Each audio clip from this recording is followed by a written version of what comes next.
Look at my background. It's hilarious. There's a giant paper mache moose to the right of me.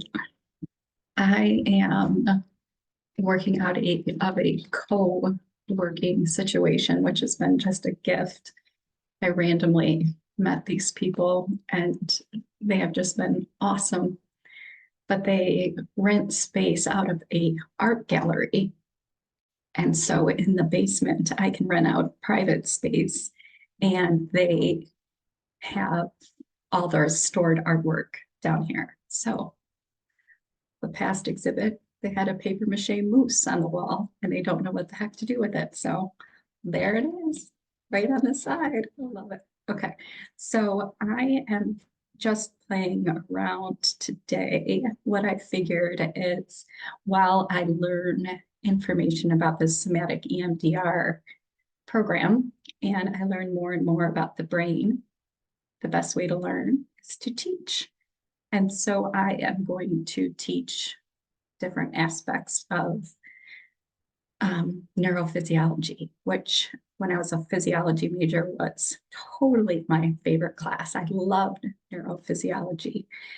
But one of the things that became very clear within neurophysiology class is that even though some things are known about the brain, for the most part, it is really an untapped organ with a lot of still to be understood and discovered. There is a lack of really truly understanding it. And I would say that this was made very clear to me during my long COVID experience, because long COVID for me was a disease of the brain. My brain was extremely inflamed. It caused a ton of issues within my nervous system, pins and needles, paresthesia, loss of sight, was losing my hearing at stages. And I saw a couple neurologists and I was in the emergency room multiple times. And really, truly, the medical staff could not give me answers. Even people that, have their doctorate in neurology. So I just think that goes to show that even though we do know some information that's extremely helpful about the brain, there's still a lot to be understood. And so anybody who claims to know all the answers, just know that they may be exaggerating a little bit, because it's just really truly not the case. There's some things out there that we know, magnetic resonance imaging, MRIs, can do a good job lighting up the brain and knowing exactly which part of the brain is occurring during which thought processes. So whether it's emotions or intellectual thinking, you can kind of tell where these things occur. So before I start trying to really fiddle with this, I want to find a way to share a screen, show pictures, diagrams, all that sort of thing. But before I get a little bit more savvy technologically, I can just kind of share why EMDR works, or why they think it works. Again, research is needed more, but there is some thoughts on why they think EMDR works. So if you're familiar with REM sleep, so REM sleep stands for rapid eye movement. When you are in the deepest of healing states, when you're sleeping, you would be in REM. And so rapid eye movement just basically means, if you looked at somebody in a deep sleep, you could see their eyes going back and forth, back and forth, back and forth. Left side of the brain, right side of the brain, left, right, left, right, left, right, that sort of thing. And this is when the deepest healing comes.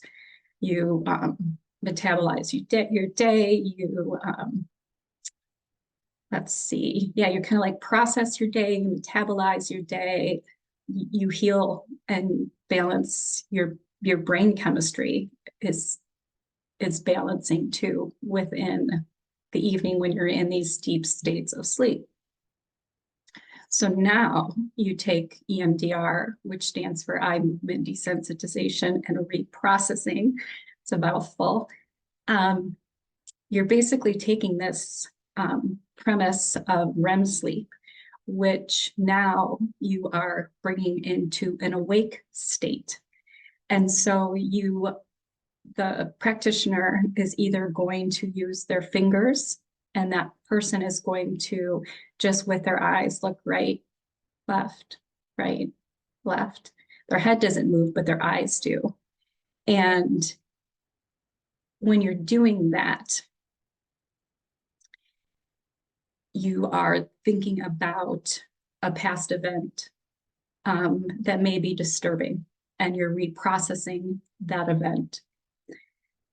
And so the thought process is that by your rebalancing your brain chemistry, fight, flight, freeze, fawning, any kind of maladaptive emotional response to distressing events or anxiety.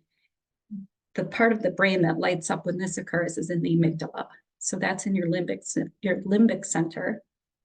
And that is your social emotional part of your brain. And so again, like in MRI studies, you can see that the amygdala is what is kind of firing, and it's overfiring. And there's not the full communication in the full brain to operate in a healthier fashion. It kind of takes over and kicks into overdrive.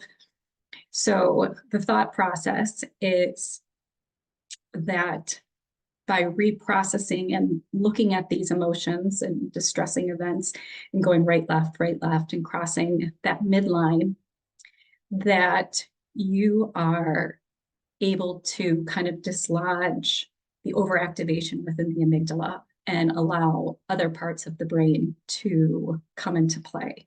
And so then you can have healthier responses. So your prefrontal cortex can take over up front, which is the problem solving area, which is the rational thinking area.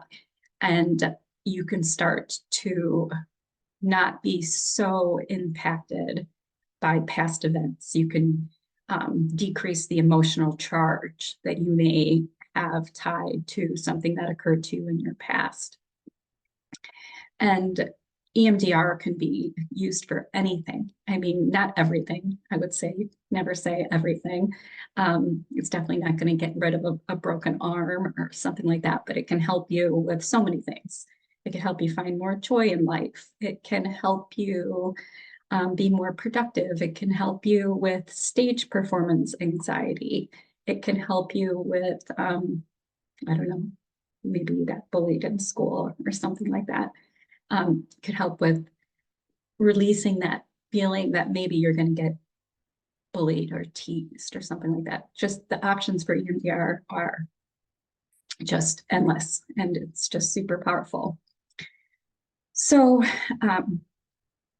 right, so back to what I was saying. REM sleep is a really good comparison to why the bilateral stimulation of moving your eyes to the right and the left actually helps balance the brain in a healthier way after you've been basically operating in maladaptive ways. So there's that. There's also, I don't even know if I want to get into this, but there's this part of the brain that's called the corpus callosum.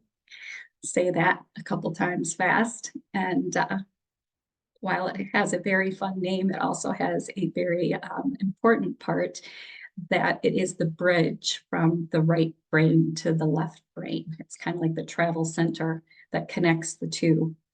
And you've got the right side of your brain, which is, if I'm hoping I'm getting this correct, but the right side of your brain is more of the emotional, social, emotional creativity, poetry, arts, all that sort of thing. And the left side of the brain is more of the intellectual part, more of like you would think of like the engineering brain, the math brain.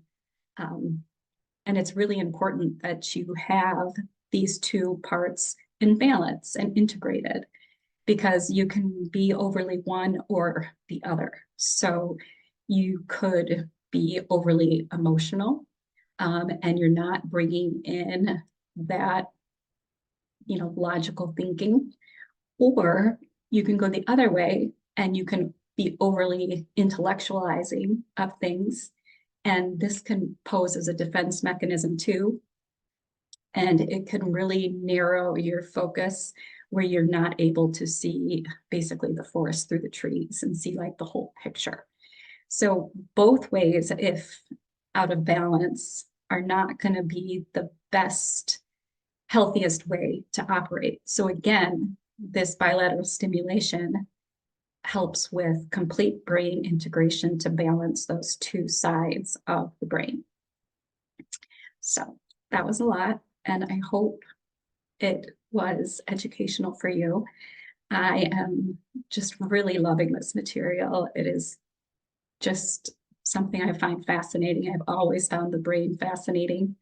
I think for the mere fact that it's a very small part of our whole body, and yet it has so much control over our being, is something that I just find fascinating. And that ties into, I think, the importance of adding the somatic piece to EMDR, which is a whole different level of awesomeness, in my opinion, to add that somatic piece to EMDR, because it's all about embodiment and tuning into the body, because the nervous system, the involuntary nervous system, doesn't respond to verbal language.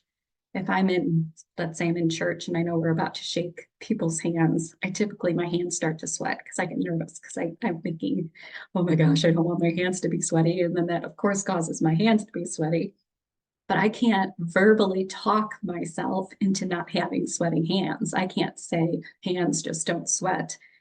I have to utilize somatic practices for my body, for my nervous system to understand, like breathing techniques, body movements, calming techniques, and all of those do not have to do anything with talk therapy.